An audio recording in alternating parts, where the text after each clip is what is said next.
Halo anak-anak, berjumpa lagi di channel seputar PPKN. Sebelum kita masuk ke pembahasan inti, ayo bergabung mendukung channel seputar PPKN. Dengan berlangganan atau memberikan super thanks, Anda dapat membantu kami untuk terus menghadirkan konten edukatif berkualitas. Adapun keuntungan berlangganan yaitu, akses awal ke video terbaru, akses ke website seputar PPKN yang memuat e-book pembelajaran, PowerPoint untuk mengajar, perpustakaan digital, latihan soal dan masih banyak lagi. Dengan uang 10.000, kalian dapat berlangganan dan memperoleh banyak keuntungan. Yuk dukung channel seputar PPKN agar terus berkembang dan menjadi sumber pembelajaran yang berkualitas. Klik tombol berlangganan atau super thanks sekarang juga. Hari ini kita akan membahas materi tentang makna negara dan unsur-unsur negara. Adapun pembahasan pada materi pembelajaran ini yaitu 1. Makna negara 2. Negara menurut para ahli 3. Unsur-unsur negara. Mari kita bahas terlebih dahulu mengenai makna negara. Menurut Kamus Besar Bahasa Indonesia atau KBBI, kata negara dapat diartikan ke dalam dua hal.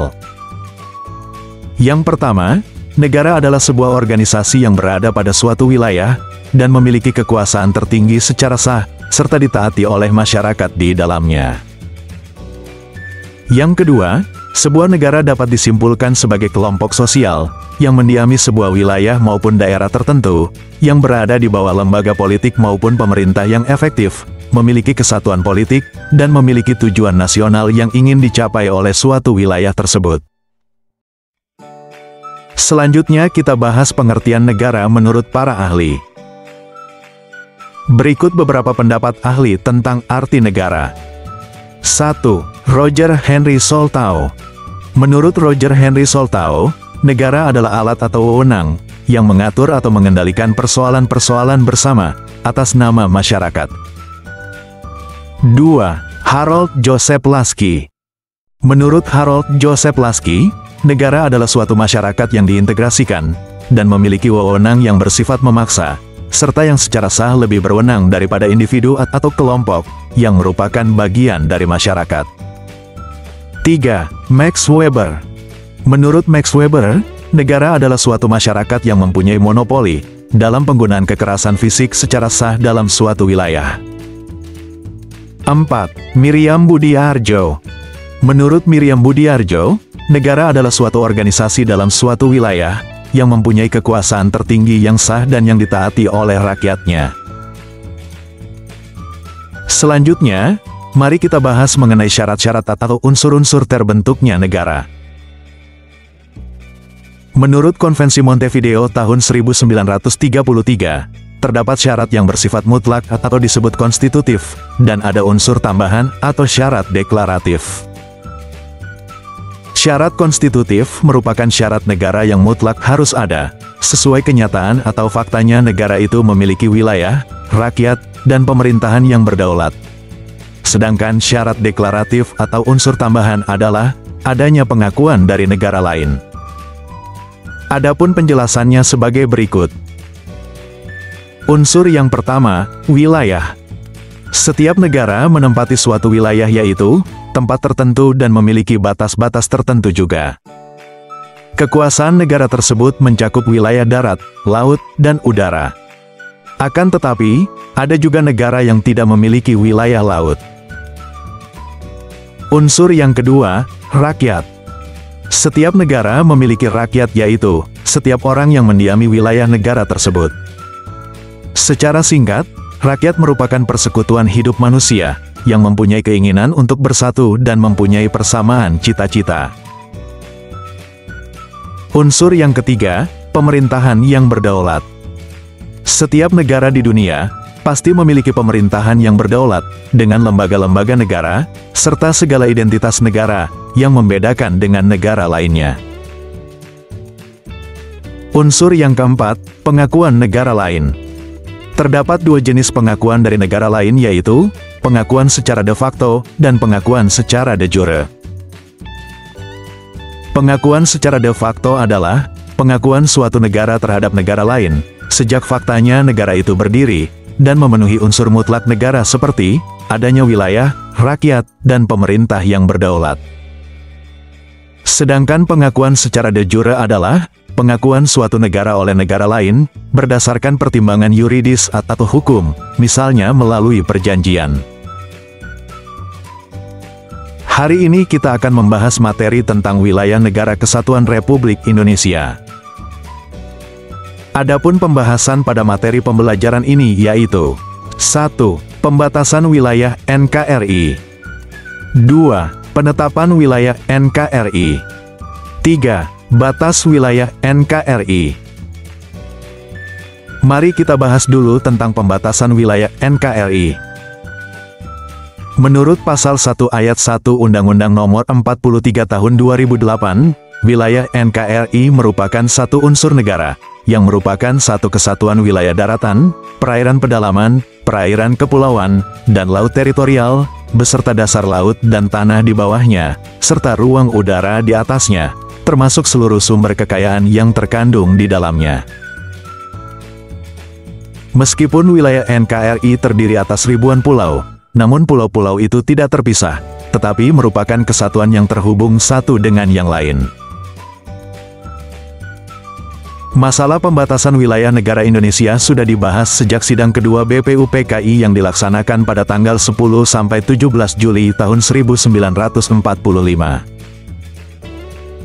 Dalam diskusi mengenai wilayah negara, terdapat beberapa tokoh yang mengusulkan tentang wilayah negara Indonesia antara lain, Muhammad Yamin, Muhammad Hatta, dan Insinyur Soekarno. Adapun usulan-usulan mengenai wilayah tersebut antara lain. Usulan dari Muhammad Yamin sebagai berikut. Muhammad Yamin mengusulkan bahwa wilayah Indonesia mencakup seluruh wilayah Hindia Belanda, yang mencakup Papua, ditambahkan Timor Portugis, serta Borneo Utara dan Malaya. Sedangkan usulan dari Muhammad Hatta sebagai berikut. Muhammad Hatta tidak setuju dengan pendapat Muhammad Yamin, dan mengusulkan bahwa wilayah Indonesia tak perlu mencakup Papua, namun mencakup Borneo Utara dan Malaya. Sedangkan usulan dari Insinyur Soekarno sebagai berikut. Insinyur Soekarno senada dengan pendapat Muhammad Yamin. Mengutip kitab Negara Kertagama yang ditulis Empu Prapanca sekitar tahun 1365, Insinyur Soekarno menyebut wilayah kekuasaan Majapahit juga sampai ke daerah Papua. Karena itu, menurut Insinyur Soekarno, wilayah Indonesia mencakup daerah-daerah dari Sumatera hingga Papua. Selanjutnya kita bahas tentang penetapan wilayah NKRI. Sebelum wilayah negara kesatuan Republik Indonesia ditetapkan seperti saat ini, terdapat perbedaan pendapat tentang wilayah bagian Indonesia pada sidang BPUPKI. Hal tersebut membuat Ketua BPUPKI yaitu Rajiman Wediodiningrat melakukan pemungutan suara dalam rangka menetapkan wilayah Indonesia. Ada 3 pilihan yang harus ditentukan dalam pemungutan suara mengenai wilayah Indonesia yaitu. Pilihan pertama yaitu, seluruh Hindia Belanda. Pilihan kedua yaitu, seluruh Hindia Belanda ditambah Malaya, Borneo Utara, Timor, dan Papua. Pilihan ketiga yaitu, seluruh Hindia ditambah Malaya dan Borneo Utara. Adapun hasil dari pemungutan suara untuk menentukan wilayah negara Indonesia yaitu. Pilihan 1 dipilih oleh 19 orang. Pilihan 2 dipilih oleh 39 orang. Pilihan 3 dipilih oleh 6 orang. Dari hasil pemungutan suara tersebut, BPUPKI kemudian memutuskan bahwa pilihan kedua dijadikan wilayah negara Indonesia. Selanjutnya Malaya dan Borneo Utara yang dikuasai Inggris, memutuskan untuk menjadi negara sendiri, dan kemudian menjadi negara Malaysia, Brunei, dan Singapura sekarang. Begitu juga Timor Timur yang dikuasai Portugis, yang kini menjadi negara Timor Leste. Pada akhirnya, wilayah Indonesia pun mencakup Sumatera hingga Papua seperti saat ini. Selanjutnya kita akan membahas tentang batas wilayah NKRI. Perbatasan wilayah Indonesia dilihat dari wilayah selatan, timur, utara, dan barat. Adapun penjelasannya sebagai berikut. Batas wilayah selatan.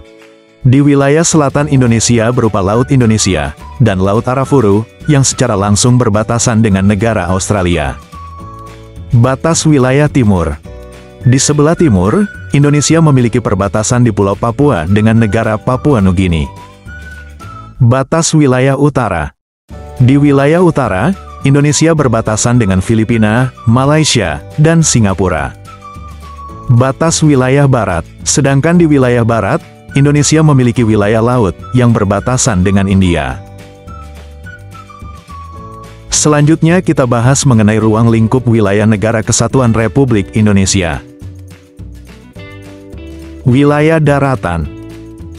Wilayah daratan Indonesia meliputi daerah pemukiman dalam batas-batas tertentu, dan daerah di bawah permukaan bumi, termasuk segala bentuk kekayaan alam yang terdapat di dalamnya.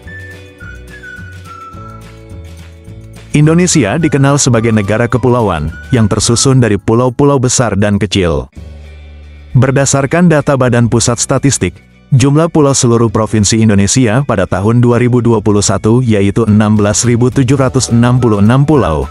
5 diantaranya merupakan pulau besar yaitu Pulau Sumatera, Jawa, Kalimantan, Sulawesi, dan Papua. Wilayah Indonesia memiliki luas daratan seluruh pulau yaitu kurang lebih 2.028.087 km persegi, dengan panjang pantai kurang lebih 81.000 km, dan berada pada batas astronomi 6 derajat lintang utara sampai dengan 11 derajat lintang selatan, dan 95 derajat sampai dengan 141 derajat bujur timur. Wilayah perairan. Wilayah perairan negara meliputi perairan pedalaman, perairan kepulauan, laut teritorial, zona tambahan, dan zona ekonomi eksklusif. Berikut penjelasannya. 1. Perairan pedalaman. Perairan pedalaman merupakan semua perairan yang terletak pada sisi darat dari pangkal air terendah dari garis pantai Indonesia. 2. Perairan kepulauan. Perairan kepulauan merupakan semua perairan yang terletak pada sisi garis pangkal lurus kepulauan, yang menghubungkan titik terluar dari pulau-pulau di Indonesia. 3. Laut teritorial. Laut teritorial adalah wilayah laut, yang diukur mulai dari garis pangkal kepulauan Indonesia sampai dengan 12 mil laut yang ditarik pada waktu air laut surut. 4. Zona tambahan. Zona tambahan merupakan zona yang lebarnya tidak melebihi 24 mil laut, yang diukur dari garis pangkal dari mana lebar laut teritorial diukur. 5. Zona ekonomi eksklusif. Zona ekonomi eksklusif adalah suatu area di luar laut teritorial, dan zona tambahan Indonesia, dengan batas terluar 200 mil laut dari garis pangkal di mana lebar laut teritorial diukur. 6. Landasan kontinen. Landasan kontinen suatu negara meliputi dasar laut, dan tanah di bawahnya, mulai dari bawah permukaan laut, yang terletak di luar laut teritorial negara, hingga jarak 200 mil. Luas wilayah perairan Indonesia berdasarkan angka rujukan yang dikerjakan sejak tahun 2015 oleh Badan Informasi Geospasial, dan Pusat Hidrografi dan Oceanography TNI AL sebagai berikut. 1. Luas perairan pedalaman dan perairan kepulauan Indonesia adalah 3.110.000 km persegi. 2. Luas laut teritorial Indonesia adalah 290.000 km persegi. 3. Luas zona tambahan Indonesia adalah 270.000 km persegi. 4. Luas zona ekonomi eksklusif Indonesia adalah 3 juta km persegi. 5. Luas landas kontinen Indonesia adalah 2.800.000 km persegi. 6. Luas total perairan Indonesia adalah 6.400.000 km persegi. 7. Luas NKRI, darat dan perairan, adalah 8.300.000 km persegi. 8. Panjang garis pantai Indonesia adalah 108.000 km. Wilayah udara. Ruang udara diukur mulai dari permukaan daratan dan perairan Indonesia sampai dengan ketinggian 110 km. Wilayah antariksa Indonesia mencakup 33.761 km di atas wilayah daratan, dan perairan Indonesia yang diukur dari permukaan daratan dan perairan Indonesia. Hari ini kita akan membahas materi tentang Indonesia sebagai negara kesatuan. Adapun pembahasan pada materi pembelajaran ini yaitu 1. Ciri-ciri negara kesatuan. 2. Pembahasan negara kesatuan. 3. Kelahiran negara kesatuan Republik Indonesia. Mari kita bahas terlebih dahulu ciri-ciri negara kesatuan. Untuk lebih mengenal tentang negara kesatuan, tentu perlu mengenal ciri-cirinya terlebih dahulu. Adapun ciri-ciri negara kesatuan sebagai berikut. 1. Satu pemerintahan pusat. 2. Satu undang-undang dasar. 3. Satu kepala negara dan pemerintahan. 4. Satu badan perwakilan. Jika memperhatikan ciri-ciri dari negara kesatuan, maka negara Indonesia termasuk ke dalam negara kesatuan. Berikut penjelasannya. 1. Seluruh pemerintahan di Indonesia dikoordinasikan oleh pemerintah pusat yang beribu kota di Jakarta. 2. Undang-undang dasar atau konstitusi yang berlaku juga 1. Yaitu UUD NRI tahun 1945. 3. Kepala negara dan kepala pemerintahan juga 1, yaitu Presiden Republik Indonesia. 4. Badan perwakilan yakni MPR, DPR, dan DPD, yang mewakili seluruh rakyat di tingkat pusat juga 1. Sekali lagi, semua ciri-ciri yang ada pada negara kesatuan menunjukkan bahwa Indonesia merupakan negara kesatuan. Selanjutnya kita bahas tentang pembahasan negara kesatuan. Untuk memutuskan bentuk negara yang akan digunakan oleh Indonesia, para anggota BPUPKI kemudian melakukan diskusi. Dalam diskusi tersebut, terdapat beberapa tokoh yang menyampaikan usulan mengenai bentuk negara Indonesia yaitu Mr. Supomo, Muhammad Hatta, Muhammad Yamin, dan Insinyur Soekarno. Adapun usulan-usulan mengenai wilayah tersebut antara lain, usulan Mr. Supomo. Pada sidang BPUPKI, Mr. Supomo menyampaikan usulannya, agar bentuk negara Indonesia adalah negara integral atau kesatuan. Usulan Muhammad Hatta. Muhammad Hatta tidak setuju dengan pendapat Supomo. Ia berpendapat bahwa sebaiknya bentuk negara Indonesia adalah negara federal atau serikat. Menurut Hatta, bentuk negara federal atau negara serikat itulah yang lebih cocok dengan Indonesia, yang memiliki suku bangsa dan budaya sangat beragam. Dengan menjadi negara serikat, setiap daerah akan lebih merdeka mengatur daerahnya sendiri. Usulan Muhammad Yamin dan Insinyur Soekarno. Muhammad Yamin dan Insinyur Soekarno lebih setuju dengan pendapat Supomo. Muhammad Yamin juga mengatakan bahwa bentuk negara kesatuan merupakan semangat dari Sumpah Pemuda. Dari beberapa usulan mengenai bentuk negara Indonesia, bentuk negara kesatuan kemudian dipilih sebagai bentuk negara Indonesia. Mayoritas anggota BPUPKI percaya bahwa dengan bentuk negara kesatuan akan dapat menjaga keutuhan bangsa. Selanjutnya kita bahas tentang kelahiran negara kesatuan Republik Indonesia. Pada tanggal 17 Agustus tahun 1945, bangsa Indonesia menyatakan kemerdekaan dan membentuk negara Republik Indonesia. Proklamasi kemerdekaan dibacakan oleh Soekarno dan Hatta, yang bertempat di Jalan Pegangsaan Timur nomor 56 Jakarta. Kemudian pada tanggal 18 Agustus tahun 1945, PPKI mengadakan sidang pertama, yang salah satu hasilnya adalah menetapkan Undang-Undang Dasar 1945. Penegasan Indonesia sebagai negara kesatuan kemudian tercantum di dalam Pasal 1 Ayat 1, Undang-Undang Dasar Negara Republik Indonesia tahun 1945 yang berbunyi, Negara Indonesia ialah negara kesatuan yang berbentuk republik. Dalam upaya untuk mendapatkan pengakuan kedaulatan dari Belanda, Indonesia mengikuti konferensi Meja Bundar pada tanggal 23 Agustus hingga tanggal 2 November tahun 1949. Meskipun Belanda mengakui kemerdekaan Indonesia, Namun sebagai gantinya, bentuk negara Indonesia berubah menjadi Republik Indonesia Serikat atau RIS. Perubahan bentuk negara Indonesia kemudian membuat daerah-daerah di Indonesia menjadi negara-negara bagian. Pada tanggal 17 Agustus tahun 1950, pemerintah menyatakan Indonesia kembali menjadi negara kesatuan. Perubahan tersebut kemudian membuat daerah-daerah yang menjadi negara bagian, berganti lagi menjadi provinsi-provinsi. Kemudian amandemen keempat UUD NRI 1945 pada tahun 2002, pada pasal 37 menegaskan bahwa, khusus mengenai bentuk negara kesatuan Republik Indonesia, tidak dapat dilakukan perubahan. Hari ini kita akan membahas materi tentang menjaga keutuhan wilayah NKRI. Adapun pembahasan pada materi pembelajaran ini yaitu sebagai berikut. 1. Sikap yang harus dihindari dalam menjaga keutuhan wilayah NKRI. 2. Sikap yang harus dikembangkan dalam menjaga keutuhan wilayah NKRI.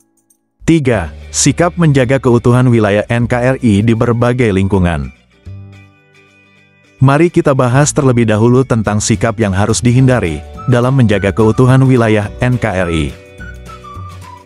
Upaya untuk menjaga keutuhan wilayah NKRI dapat dilakukan dengan menghindari sikap atau perilaku yang dapat mengancam keutuhan wilayah NKRI. Adapun sikap atau perilaku yang harus dihindari sebagai upaya menjaga keutuhan wilayah NKRI yaitu sebagai berikut. 1. Individualisme. Individualisme merupakan suatu sikap yang selalu mementingkan diri sendiri dan suka menutup diri terhadap lingkungan sekitar. 2. Sukuisme. Sukuisme merupakan suatu sikap yang mementingkan sukunya sendiri dan menganggap sukunya lebih unggul. 3. Etnosentrisme. Etnosentrisme merupakan suatu sikap yang menganggap budaya bangsanya lebih baik daripada budaya bangsa lain. 4. Fanatisme. Fanatisme merupakan suatu ajaran yang menganggap bahwa keyakinan diri dan keluarga merupakan keyakinan paling baik. 5. Ekstremisme. Ekstremisme merupakan suatu sikap yang ingin mengubah keadaan dengan segala cara, sampai menggunakan kekerasan. Selanjutnya mari kita bahas tentang sikap yang harus dikembangkan dalam menjaga keutuhan NKRI. Adapun sikap atau perilaku yang harus dikembangkan sebagai upaya untuk menjaga keutuhan wilayah NKRI yaitu sebagai berikut. 1. Cinta tanah air. 2. Rela berkorban. 3. Toleransi. 4. Kerjasama. Adapun penjelasannya sebagai berikut. Cinta tanah air. Cinta tanah air merupakan kesadaran diri yang muncul dari hati sanubari tiap masyarakat untuk membangun negaranya menjadi lebih baik. Adapun contoh dari pelaksanaan cinta tanah air yaitu sebagai berikut. 1. Menjaga keamanan wilayah tempat tinggal. 2. Melakukan pengolahan sampah mandiri. 3. Memanfaatkan SDA dengan sebaik-baiknya. 4. Menggunakan produk lokal atau dalam negeri. Rela berkorban. Rela berkorban adalah suatu tindakan untuk memberikan sesuatu yang kita miliki kepada orang lain dan negara, baik dalam bentuk fisik dan non-fisik. Adapun contoh dari pelaksanaan rela berkorban yaitu sebagai berikut. 1. Gotong royong membangun fasilitas umum. 2. Taat membayar pajak kepada negara. 3. Mengikuti dan melaksanakan upacara bendera. 4. Menjadi relawan aktif untuk membantu warga. Toleransi. Toleransi adalah sikap untuk menghargai dan menghormati perbedaan yang ada di lingkungan kehidupan dan memperkuat negara Indonesia. Adapun contoh dari pelaksanaan toleransi yaitu sebagai berikut. 1. Menerima keberagaman sebagai kekayaan bangsa. 2. Menghargai perbedaan pendapat. 3. Bersikap adil dan tidak membeda-bedakan. 4. Saling membantu tanpa memandang perbedaan. Kerjasama. Kerjasama biasa disebut gotong royong, yang berarti mengerjakan pekerjaan secara bersama-sama, sehingga pekerjaan lebih cepat terselesaikan.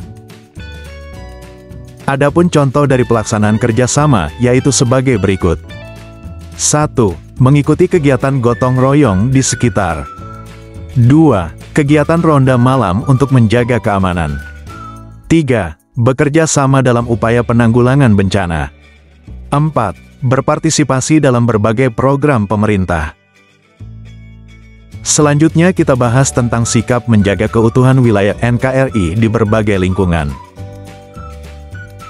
Sikap atau perilaku untuk menjaga keutuhan wilayah NKRI dapat dilakukan di berbagai lingkungan antara lain. 1. Lingkungan keluarga. 2. Lingkungan sekolah. 3. Lingkungan masyarakat. Penjelasannya sebagai berikut. Adapun sikap atau perilaku untuk menjaga keutuhan wilayah NKRI di lingkungan keluarga yaitu sebagai berikut. 1. Patuh dan hormat kepada orang yang lebih tua. 2. Saling menyayangi dan mencintai keluarga.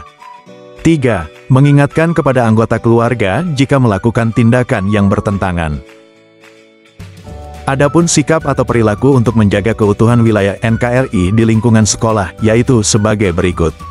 1. Menjaga nama baik sekolah. 2. Menjalin hubungan pertemanan tanpa membedakan. 3. Patuh dan taat kepada aturan yang berlaku. Adapun sikap atau perilaku untuk menjaga keutuhan wilayah NKRI di lingkungan masyarakat yaitu sebagai berikut. 1. Ikut serta dalam kegiatan ronda malam. 2. Turut menjaga kebersihan lingkungan sekitar. 3. Melestarikan nilai-nilai tradisi yang berlaku. Sekian dulu untuk materi hari ini, selamat belajar, dan terima kasih.